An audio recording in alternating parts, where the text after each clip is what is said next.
જઈ રહેલા 45 જાનૈયાઓને fruit poisoning Nadiad સિવિલમાં દાખલ કરાયા. લગ્ન પ્રસંગમાં જમણવાર બાદ પરત જઈ રહેલા જાનૈયાઓને ફ્રૂટ પોઈઝનિંગ થયાની ઘટના બની છે. લગ્ન પ્રસંગમાં જમણવાર બાદ જાનૈયાઓની તબિયત લથડી હોવાનું સામે આવ્યું છે.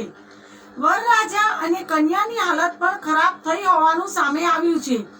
ગંભીર સ્થિતિવાળાને હાલ નડિયાદ સિવિલ હોસ્પિટલ ખસેડવામાં આવ્યા છે. મોડી રાત્રે લગ્ન સમારંભ પૂરો કરીને જાનૈયાઓ અમદાવાદથી રાજપીપળા પરત જઈ રહ્યા હતા. રસ્તામાં નડિયાદ ટોલ બુથ પાસે અચાનક જ મોટા ભાગના જાનૈયાઓને ઝાડા ઉલટીની સમસ્યા શરૂ થઈ ગઈ હતી. બસમાં સવાર તમામ પૈકી 10 લોકોની સ્થિતિ તો અત્યંત ગંભીર થઈ ગઈ હતી, જેના પગલે તાત્કાલિક 108ની ટીમને બોલાવવામાં આવી હતી. ગંભીર સ્થિતિવાળા લોકોને નડિયાદ સિવિલ હોસ્પિટલમાં ખસેડવામાં આવ્યા હતા.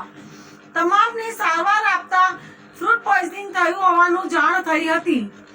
આ ઘટનામાં કન્યાની તબિયત પણ અત્યંત ખરાબ થઈ હતી. તેને સિવિલ હોસ્પિટલમાં સારવાર આપવામાં આવી હતી. તબીબીના જણાવ્યા પ્રમાણે સારવાર આપ્યા પછી તમામ લોકોની હાલતની તબિયત સ્થિર છે. તમામની તબિયત સુધારા પર છે.